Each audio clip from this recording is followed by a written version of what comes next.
वाहिगुरु जी का खालसा वाहिगुरु जी की फतेह। गुरु नानक पातशाह के मुखारबिंद से उच्चारण की हुई पावन वाणी जपजी साहिब, जिसकी विचार व्याख्या करने का एक छोटा सा प्रयास जारी है।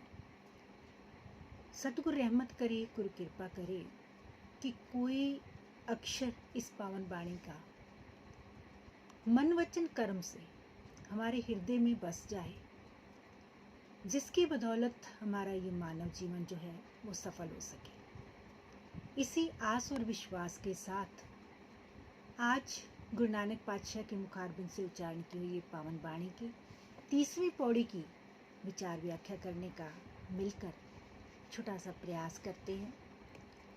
30वीं पौड़ी में गुरु पातशाह फरमान करते हैं, एका माई जुगत व्याई तीन चेले परवान, एक संसारी एक भंडारी एक लाए दीवान, जिव तिस भावे तिवें चलावे जिव होवे फुरमान, ओ वेखे उना नदर ना आवे बहुता ए विडान, आदेश तिसे आदेश आद अनिल अनाद अनाहत जुग जुग एको वेस, आदेश तिसे आदेश आद अनिल अनाद अनाहत जुग जुग एको वेस।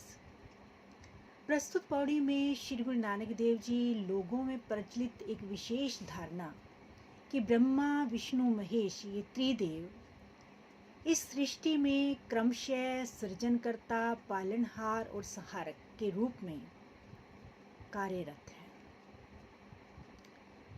गुरु नानक पातशाह के चिंतनानुसार त्रिदेव अर्थात ब्रह्मा विष्णु महेश भी उस अकाल पुरुष के हुक्म में ही सब कुछ कर रहे हैं, क्योंकि उस निरंकार के बिना ना तो कोई करता है, ना ही कोई पालनहार है और ना ही कोई संहारक है।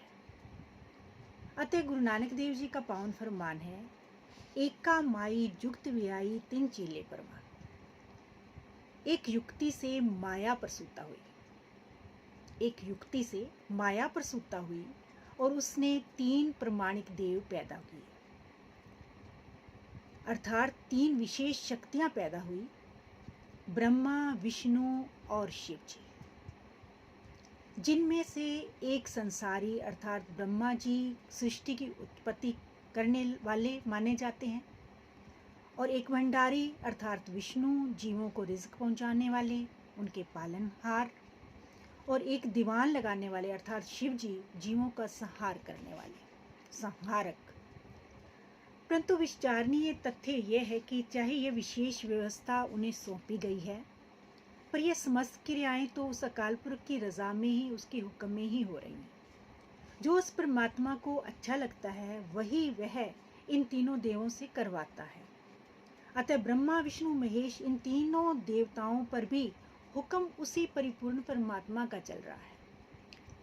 मूल मंत्र में गुरु नानक पातशाह ने एक अंक रूप में लगाकर एक ओंकार सतनाम कर्ता पुरख निर्भव निर्वैर अकाल मूरत अजूनी सैभम गुर प्रसाद स्पष्ट कर दिया कि वो परिपूर्ण परमात्मा एक है, उसके नाम अनंत हो सकते हैं, उसके गुण अनंत हैं, लेकिन वो परिपूर्ण परमात्मा एक है जो सारी सृष्टि का सृजनहार है, सब में व्यापक है, व्यापक होते हुए भी वो निर्गुण निराकार है, उसका सरगुण पसारा भी है।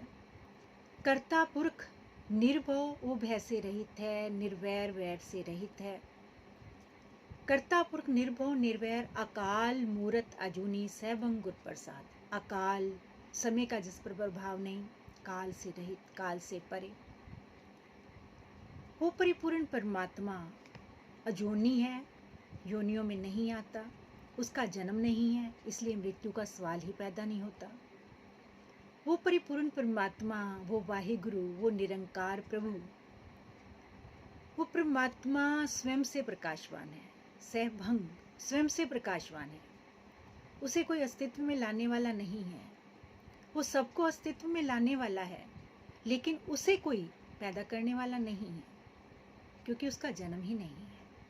गुर प्रसाद ऐसे उस परिपूर्ण परमात्मा जो अनंत गुणों का मालिक है, अनंत शक्ति का मालिक है, उसे केवल और केवल गुरु की कृपा द्वारा जपा जा सकता है। उसका नाम जप जप के अपने अंदर उस परिपूर्ण परमात्मा के गुणों को भर के और अवगुणों को बाहर करके उस परमात्मा में विलीन हुआ जा सकता है, उसका अंत नहीं पाया जा सकता। इसी भाव को इस पौड़ी में भी गुरु पातशाह ने स्पष्ट किया है। हुक्म अंदर सबको बाहर हुक्म न कोई, नानक हुक्म जे बुझे तो हमें कहीं न कोई। फिर अपने आप को कोई जन्म देने वाला, सृष्टि का रचयिता या पालनहार या संहार करने वाला नहीं मानेगा, क्योंकि वो सब कुछ उस परिपूर्ण परमात्मा के हुक्म में बरत रहा है। उसके हुक्म में, उसकी रजा के अनुसार ही ये सब कार्यरत हैं। 36 करोड़ देवता माने गए हैं, लेकिन इन सब में भी वो परिपूर्ण परमात्मा, इनकी रचना करने वाला भी वो परिपूर्ण परमात्मा है। लेकिन कोई इस जगत में आकर रिद्धियाँ सिद्धियाँ प्राप्त करके या बहुत ऊंचे ऊंचे पद को प्राप्त करके स्वयं को ही अकाल पुरख या वाहिगुरु कहलाने लगे, परमात्मा कहलाने लगे, तो इसका गुरु पातशाह खंडन करते हैं। क्योंकि परिपूर्ण परमात्मा तो एक ही है। बाकी देवता हो सकते हैं, पीर पैगंबर हो सकते हैं, औलिया अवतार हो सकते हैं, रिद्धि सिद्ध जो पुरुष हो सकते हैं, लेकिन परिपूर्ण परमात्मा केवल एक ही एक है। तीनों देवताओं पर भी हुक्म उसी ईश्वर का चल रहा है। जपजी साहिब में पहले भी गुरु पातशाह ने ये स्पष्ट कर दिया है कि सब कुछ उसके हुक्म में जो हो रहा है, और जो हुक्म को बूझ लेता है, समझ लेता है, वो अहंकार की बात नहीं करता और ये कभी नहीं कहता कि मैं परिपूर्ण परमात्मा हूँ। अतः जो हुक्म को बूझ लेता है वह फिर स्वयं को सृष्टि का सृजन करता या पालनहार या संहारक कैसे कह सकता है, कैसे मान सकता है। गुरुबाणी के आशनुसार त्रिदेव भी अभी त्रिगुणे में ही जो है वो चौथी अवस्था को उन्होंने भी प्राप्त नहीं किया। ब्रह्मा विष्णु महेश त्रैमूर्त त्रिगुण भरम भुलाई, गुर प्रसादी त्रिकुटी छूटे चौथे पद लिवलाई। श्री गुरु नानक देव जी अति आश्चर्य की बात ये बता रहे हैं कि जिस त्रिदेव को संसार के इतने महान कार्य उस ईश्वर ने सौंपे, वह ईश्वर उनके समस्त क्रियाकलापों को देख रहा है। इस एक संसारी एक भंडारी इकलाए दीवान, जीव तिस भावे तिमें चलावे ज्यों होवे फरमान। जैसे वो किसी को चलाता है वैसा ही वो चलता है। अपनी किसी की अपनी समर्थता नहीं है, इसलिए ओ वेखे उना नदर नावे बहुता ए विडान। सबसे आश्चर्य की बात यही है कि वो परमात्मा ये त्रिदेव के सारे क्रियाकलापों को देख रहा है, पर ये त्रिदेव ब्रह्मा विष्णु महेश उस परिपूर्ण परमात्मा को नहीं देख पा रहे हैं। ये सबसे ही आश्चर्यजनक बात है। इसलिए गुरु पातशाह कहते हैं कि हमारी जो नमस्कार है, आदेश तिसे आदेश, आद अनिल अनाद अनाद जुग जुग एको वेश। हमारी नमस्कार गोरखनाथ की जगह उस पारब्रह्म परमेश्वर को है, जो सर्वस्व का मूल है, रूप रंग आकार से रहित है, सबसे विलक्षण, नाश से रहित तथा युगों युगांतरों से एक ही रूप में विद्यमान है। अब किसी के पास कितनी भी पावर हो, कितनी भी वोल्टेज का बल्ब लगा हो या कोई भी उपकरण जो है लगा हो, अगर उसका कनेक्शन उस मेन पावर से नहीं हो, वहाँ से अगर लाइट नहीं आ रही है, तो वो कुछ भी करने में समर्थ नहीं है। बस यही स्थिति उस परिपूर्ण परमात्मा के बने हुए उपकरण है सब। और उस उपकरण का जब तक संबंध जो है, जो तार जो है उस पावर से नहीं जुड़ जाती, तब तक वो उपकरण किसी भी काम का नहीं है, क्योंकि वो कुछ भी करने में समर्थ नहीं है, चाहे वो कितनी बड़ी पावर क्यों ना रखता हो। इसलिए अब विचारणीय तथ्य ये कि इस जगत में जिस किसी को भी उस परमात्मा की ओर से कोई रिद्धि सिद्धि या विशेष उपलब्धि प्राप्त हुई और उस प्राप्ति की वजह से उन्होंने जगत में अपनी पूजा करवाई है, लेकिन गुरु नानक साहिब की वाणी गरीबी गदा हमारी, अर्थात विनम्रता ही वास्तविक प्राप्ति है, वास्तविक पूंजी है, असली संपत्ति है, अहंकार प्राप्ति का नाश करता है। दसम पातशाह श्री गुरु गोविंद सिंह जी का इस संदर्भ में जो है एक उदाहरण बहुत ही जरूरी है इस भाव को स्पष्ट करने के लिए। वो सर्वंशदानी हैं, अमृत के दाते हैं, संत सिपाही हैं, अनेकों गुणों के मालिक हैं, और इस जगत में ईश्वर की तरह पूजनीय भी हैं, लेकिन उनका आदेश है, उनका फरमान है। अपने सिखों को वो कहते हैं कि मुझे परमेश्वर कहने की गुस्ताखी मत करना। उनका पावन फरमान है। विचित्र नाटक के 6 अध्याय में गुरु पातशाह ने स्वयं लिखा है, जो हमको परमेश्वर उचरे हैं ते सब नरक कुंड में परे हैं, मोको दास तवन का जानो, या मैं भेद न रंज पहचानो, मैं हूं परम पुरुष को दासा, देखण आयो जगत तमासा। जो हमको परमेश्वर उचरेगा वो नरकों का भागी होगा। मोको दास तवन का जानो, मुझे उस परिपूर्ण परमात्मा का दास सेवक जानो, या मैं भेद न रंज पहचानो। इसमें कोई किंतु परंतु वाली या संदेह वाली कोई बात ही नहीं है। मैं उस परमात्मा का दास हूँ, सेवक हूँ, और उस परमात्मा ने मुझे कुछ विशेष ड्यूटी लगा के इस जगत में भेजा है, और उस ड्यूटी का, उस कर्तव्य का निर्वहन करने के लिए मैं संसार में, इस संसार रूपी खेल को, उसके तमाशे को देखने के लिए आया हूँ। अब स्पष्ट है कि गुरबाणी को पढ़ सुनकर भी अगर जीव विनम्रता का धारणी नहीं हुआ तो यकीनन किसी परीक्षा में उत्तीर्ण होना तो बड़ी दूर की बात, अभी मान लो उसने किसी क्लास में एडमिशन ही नहीं लिया, प्रवेश ही नहीं लिया। वस्तुतः गुरबाणी हमें मार्गदर्शन करती है, हमारा मार्गदर्शन करती है। पावन वाणी से दिशा निर्देश लेकर इस दुर्लभ जीवन को सार्थक करना है, और उसके लिए पहली शर्त है कि उसकी रजा में, उसके हुक्म में बंदे को राजी रहना आना चाहिए, और ये समझ आ जानी चाहिए कि सब कुछ करने और करवाने में समर्थ वो परिपूर्ण परमात्मा है।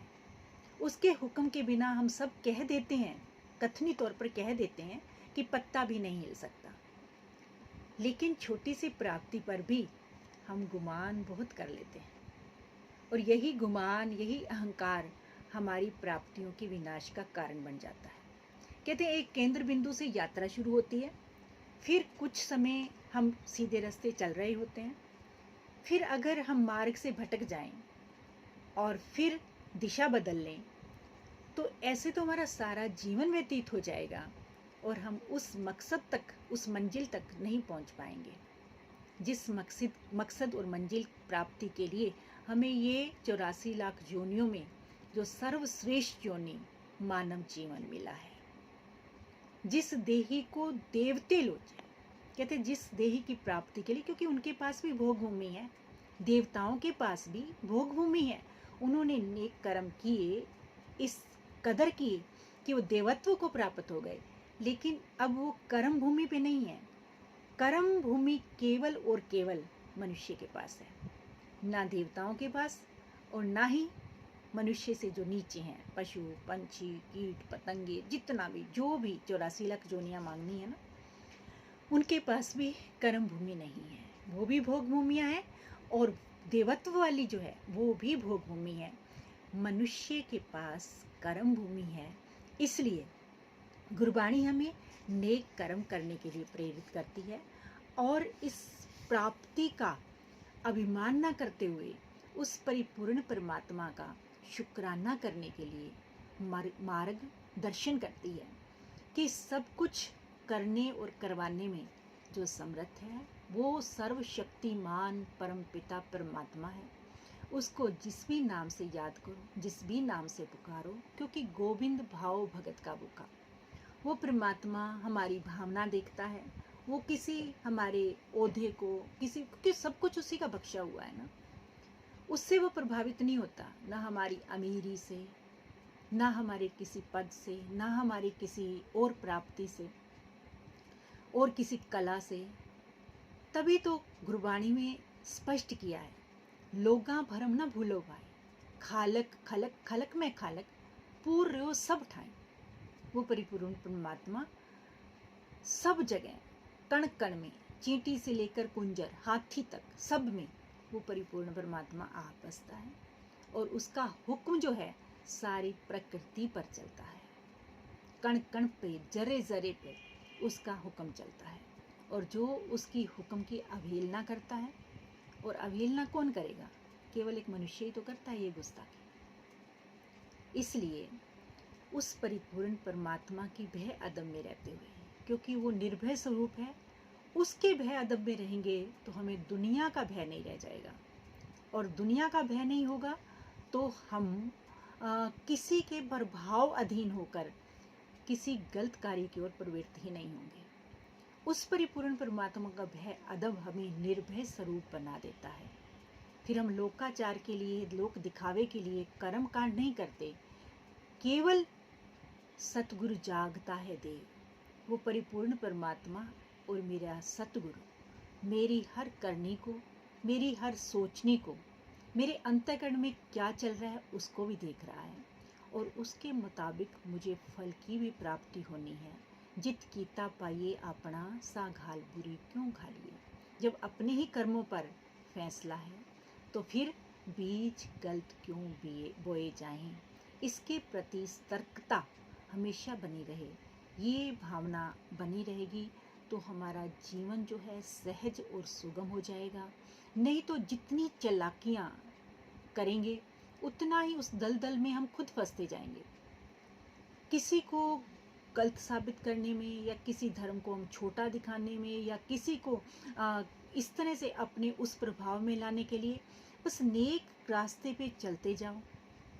आपके अंदर क्या है, क्योंकि मैं अपने आप को संवारना है। कोई बंदा कहे कि मैं 500 को सुधार दूंगा, 1000 को सुधार दूंगा, ये उसकी गलत फहमी है।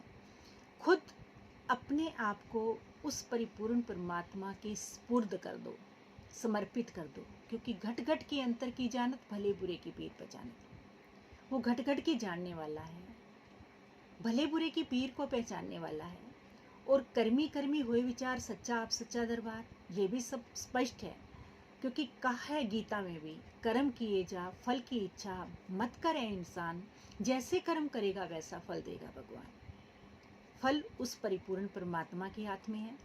कर्म के लिए उस परमात्मा ने हर एक प्राणी को, मनुष्य को पूरी स्वतंत्रता दी है। तो हमने इस कर्म रूपी भूमि पर किस तरह के बीज बोने हैं, ये हर एक व्यक्ति को स्वयं पड़चोट करने की और स्वयं ही विचार करने की जरूरत है। वाहिगुरु रहमत करे, गुरु कृपा करे, इस पावन वाणी आशय अनुसार हमारा जीवन बने। क्योंकि गुरबाणी में ही स्पष्ट किया है, किनका एक जिस जी बसावे ताकि महिमा गणी ना आवे। एक किनका मात्र भी जिसने हृदय में बसा लिया, यानी उसके मुताबिक जीवन बना लिया, तो उसकी महिमा को कोई बयान नहीं कर सकता। वाहिगुरु सब पर अपनी कृपा दृष्टि बनाए रखे और इन विकारों से हमें स्वयं ही बचा के रखे। ये वाणी का कवच हमारे इर्द गिर्द बना रहे और हम वहम भरम बुलेखों से बच के, कर्म कांडों से बच के एक परिपूर्ण परमात्मा सर्व कला समृद्ध उसकी आराधना करें, उसका नाम जपें, मेहनत की कमाई करें और मिल बांट के खाने का जो हमारा स्वभाव बन जाए। जो गुरु नानक पातशाह के पावन सिद्धांत है उन पर हमें चलना आ जाए, जिसकी बदौलत ये लोग सुखी है पर लोग सुहेले, नानक हर प्रभु आप में मिले की अवस्था बन सके। किसी भी तरह की कोई त्रुटि शब्द उच्चारण में, विचार व्याख्या में हो गई हो तो मैं हृदय करके क्षमा प्रार्थी हूँ। फिर अगली पौड़ी की विचार व्याख्या करने का एक प्रयास जो जारी रहेगा। तब तक के लिए आज्ञा। वाहिगुरु सब पर अपनी कृपा दृष्टि बनाए रखे।